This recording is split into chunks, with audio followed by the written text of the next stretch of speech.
बच्चों, first year political science के first paper में यानी कि राजनीति विज्ञान के मूल आधार के कुछ टॉपिक्स को अपन देख रहे थे।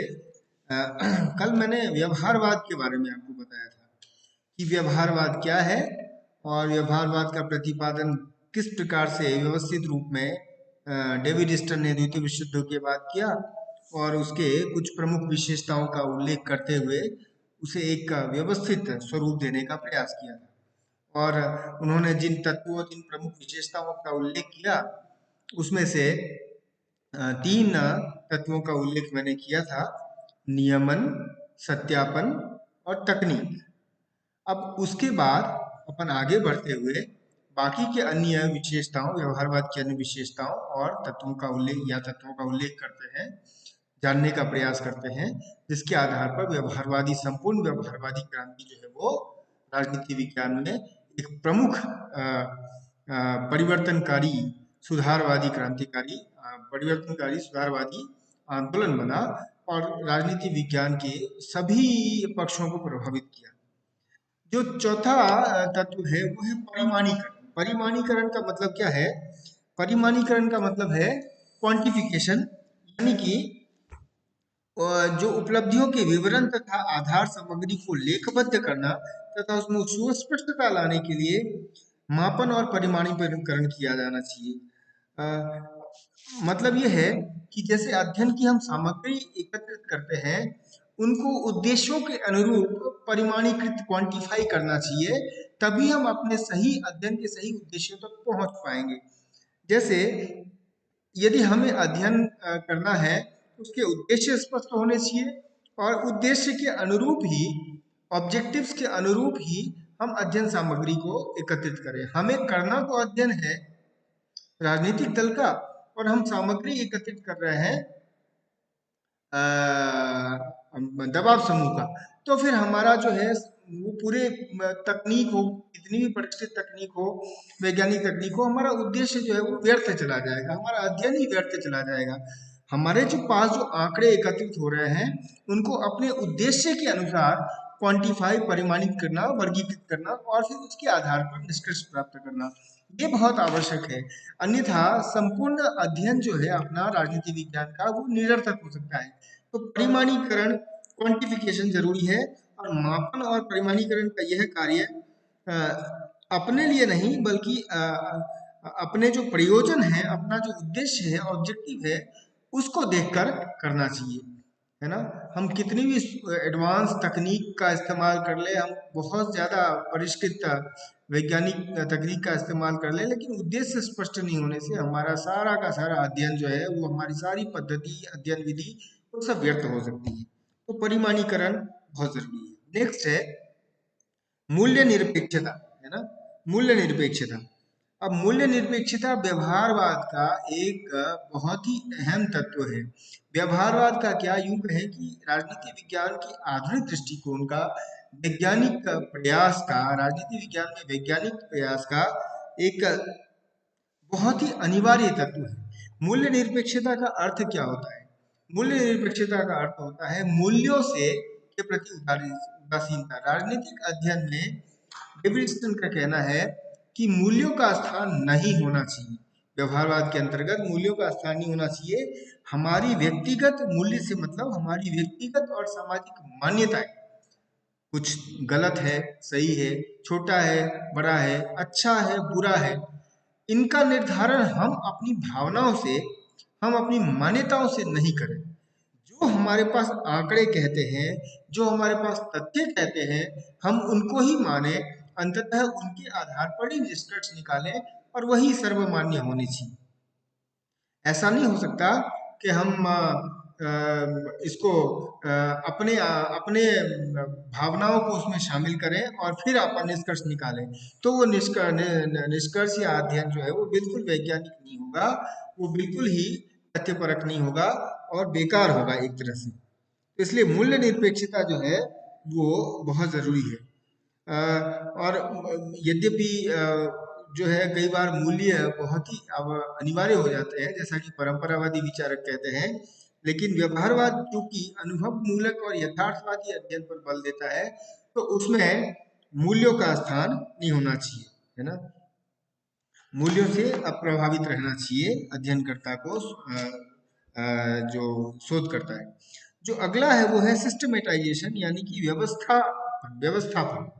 व्यवस्थापन का मतलब है कि जो अध्ययन है, अनुसंधान है, वो अनिवार्य रूप से क्रमबद्ध होना चाहिए, व्यवस्थित होना चाहिए। अर्थात सिद्धांत और प्रयोग दोनों को ही, जो दो ज्ञान के दो हिस्से हैं, राजनीतिक अध्ययन के दो हिस्से हैं, एक सिद्धांत और एक उसका प्रयोग, उसको एक एकीकृत करके, क्रमबद्ध करके, और दोनों को का प्रयोग करना चाहिए। सिद्धांत के बिना जो कोई भी किसी भी प्रकार का अध्ययन या प्रयोग निरर्थक हो सकता है, और जो तथ्य हैं, आंकड़े हैं या प्रयोग हैं, उसके बिना कोई भी सिद्धांत जो है वो आधारहीन हो सकता है, वो सत्यापित नहीं हो सकता। तो इसलिए सिद्धांत और प्रयोग दोनों ही एक दूसरे के पूरक है, और इसलिए इनका व्यवस्थापन करना चाहिए अपने राजनीतिक अध्ययन में। तभी हम सही निष्कर्ष, राजनीतिक अध्ययन के सही निष्कर्ष पर जा सकते हैं। जो अगला है वो है शुद्ध विज्ञान। अब व्यवहारवाद का मानना है कि यद्यपि व्यवस्थापन होना चाहिए, सिद्धांत और प्रयोग दोनों ही राजनीतिक अध्ययन के अहम हिस्से हैं, लेकिन ये सही है कि जो सिद्धांत है वो बहुत कहीं अधिक आवश्यक है, कहीं अधिक जरूरी है ना। और इसलिए सिद्धांत जो है वो बहुत विकसित करना, सिद्धांतों के आधार पर अध्ययन करना वो जरूरी है। और इसलिए व्यवहारवाद जो है वो विशुद्ध विज्ञान का अप्रोच लेता है, यानी कि हमें एक ऐसे अध्ययन की ओर जाना चाहिए जिसमें सिद्धांत का बहुत ज्यादा सैद्धांतिक आधार, सैद्धांतिक समर्थन होना चाहिए अपने अध्ययन का, है ना। और समाज की महत्वपूर्ण व्यावहारिक समस्याओं को सुलझाने की चेष्टा भी सामान्यतः सैद्धांतिक शुद्धता और वैज्ञानिक विशुद्ध विज्ञान वाले अप्रोच से ही हो सकता है, ऐसा व्यवहारवाद का मानना है। तो विशुद्ध विज्ञान। और जो आठवां तत्व है डेविड स्टर्न के अनुसार व्यवहारवाद के अंतर्गत, वो है इंटीग्रेशन, यानी एकीकरण, है ना। एकीकरण का मतलब ये है कि चूंकि राजनीति विज्ञान उसी समाज का एक हिस्सा है, और राजनीति विज्ञान पर समाज की विविध गतिविधियों का प्रभाव पड़ता है, इसलिए समाज के अन्य गतिविधियों से संबंधित जितने भी विज्ञान विषय हैं, विज्ञान है, निष्कर्ष है, सिद्धांत है, उनके साथ एकीकरण राजनीति विज्ञान का होना चाहिए। और इसलिए राजनीति विज्ञान यदि अन्य सामाजिक विज्ञानों और यहाँ तक कि कई बार प्राकृतिक विज्ञानों के सिद्धांतों और निष्कर्षों का सहारा लेकर अपना अध्ययन आगे बढ़ाता है, तो वो जो है वो बहुत सटीक होता है। और ये एकीकरण जरूरी इसलिए भी है क्योंकि इस एकीकरण के कारण राजनीति विज्ञान का संबंध दूसरे विषयों के साथ होता है, और जो राजनीतिक अध्ययन का पूरा दायरा है वो बढ़ता है, राजनीतिक समझ बढ़ती है, निष्कर्ष सटीक होता है। हम जानते हैं इसी एकीकरण के सिद्धांत के कारण, व्यवहारवाद के इसी एकीकरण के सिद्धांत के कारण राजनीति विज्ञान में अंतः अनुशासनात्मक शासनात्मक पदों या अंतर विषयक पद्धति जो है वो विकसित हुई। और इसी कारण हम देखते हैं कि राजनीतिक समाजीकरण, राजनीतिक संस्कृति, राजनीतिक आधुनिकीकरण, राजनीतिक विकास और समाजशास्त्र के सहयोग से ये सारे राजनीतिक विषयों का अध्ययन हुआ। राजनीतिक अर्थशास्त्र, राजनीतिक इतिहास, ये अनेक विषयों का जब समागम, समन्वय हुआ राजनीति विज्ञान के साथ, तो इस तरह के अध्ययन सामने आए, और ये अध्ययन कुल मिलाकर राजनीतिक अध्ययन को व्यापक ही बनाते हैं। तो ये 8 तत्व डेविड स्टर्न के द्वारा बताए गए। अब इसके अलावा, इसके अतिरिक्त हमें व्यवहारवाद की आलोचना को भी देखना चाहिए। व्यवहारवाद किस प्रकार से, व्यवहारवाद में शॉर्ट कमिंग्स है, कमियां हैं, इसके आधार पर व्यवहारवाद की आलोचना की जाती है, तो उसको देखना चाहिए। और इसकी आलोचना इसलिए भी होती है क्योंकि कालांतर में, कुछ ही समय के बाद, स्वयं डेविड स्टर्न ने, जिन्होंने व्यवहारवाद का प्रतिपादन किया, उन्होंने ही इसकी कमियों को एक्नॉलेज करते हुए, मानते हुए, इसमें संशोधन करते हुए एक उत्तर व्यवहारवाद का प्रतिपादन किया अपने सिद्धांत का 1969 में। तो इसकी आलोचना क्या क्या है, कमियां क्या क्या है? एक तो एक अत्यधिक शब्द आडंबर है ना। और ये बहुत ज़्यादा शब्दों के जाल में फंसकर अध्ययन को एक प्रकार से बहुत ज़्यादा वैज्ञानिक और तकनीकी स्वरूप देने की का प्रयास करता है, जो कि एक्चुअली है ना। असल में राजनीति विज्ञान नहीं है, ऐसा परंपरावादी कहते हैं। जबरदस्ती इसको विज्ञान साबित करने के चक्कर में जबरदस्ती वैज्ञानिक अध्ययन करना और समय व्यर्थ करना, ये आलोचना होती है। राजनीति जो है वो दर्शन है, कला है, उसको विज्ञान के रूप में साबित करना और तकनीक का इस्तेमाल करना, इस पर जोर देना, ये बहुत आवश्यक नहीं है और ये करना भी निरर्थक ही है।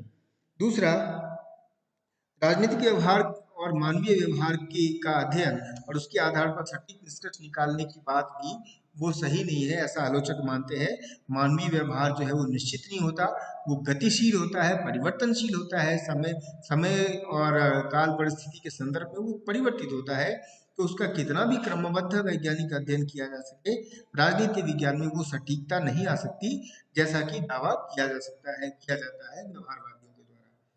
फिर जो अत्यधिक तकनीक और विज्ञान पर जोर दिया जाता है, तकनीकों के ऊपर, वो असल में एक निरर्थक प्रयास है, क्योंकि उन तकनीकों के माध्यम से किसी प्राकृतिक विज्ञान का अध्ययन किया जा सकता है, निष्कर्ष निकाला जा सकता है, राजनीति विज्ञान का नहीं। क्योंकि राजनीति विज्ञान वो सामाजिक विज्ञान है जो कि परिवर्तनशील है, गतिशील है, इसमें कोई अब्सोल्यूट नहीं होता, कुछ भी कोई सिद्धांत अब्सोल्यूट नहीं होता। इसके अतिरिक्त जो मूल्य निरपेक्षता है, इसकी आलोचना की जाती है परंपरावादियों के द्वारा, ये कहते हुए कि जो राजनीति विज्ञान है वो तो एक नैतिक विषय है, एक एक ऐसा विषय है जिसमें आदर्श होने चाहिए, मूल्य होने चाहिए, मूल्यों से निरपेक्ष, मूल्यों से के प्रति उदासीन नहीं रहा जा सकता।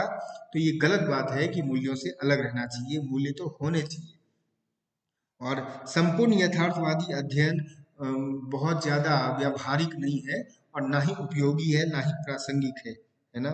ये फिर इसी प्रकार ये एक एक प्रकार से तकनीक और यथार्थवाद और आंकड़े और तथ्य को जुटाने के पीछे बहुत ज़्यादा ये एक खर्चीली पद्धति हो जाती है। इस पर शोध और अनुसंधान के नाम पर समय का भी अपव्यय होता है। तो इसके आधार पर भी ये एक प्रकार से इसकी आलोचना की जाती है। और परंपरावादी हो या फिर दार्शनिक हो या दार्शनिक पद्धति के समर्थक हो, सभी इस सिद्धांत की आलोचना करते हैं। और शुद्ध विज्ञान, मूल्य निरपेक्षता इत्यादि सभी जो व्यवहारवाद का एक केंद्र, फोकल पॉइंट है, एक एक ध्येय बिंदु है, उन सब की आलोचना वो करते हुए कहते हैं कि राजनीति विज्ञान कभी ऐसा नहीं हो सकता, कभी पूर्णतः यथार्थवादी, पूर्णतः मूल्य निरपेक्ष नहीं हो सकता। यह तो एक आदर्शवादी नैतिक विषय है और तदनुसार ही चलना चाहिए। तो ये इसकी आलोचना है। जब भी प्रश्न आए आपको व्यवहारवाद के ऊपर, तो एक आलोचना भी 2-4 पॉइंट की जो मैंने बताया वो लिखनी चाहिए। व्यवहारवाद के ऊपर छोटे प्रश्न, बड़े प्रश्न, सब तरह के प्रश्न आ सकते हैं, तो इसकी तैयारी करके रखना चाहिए।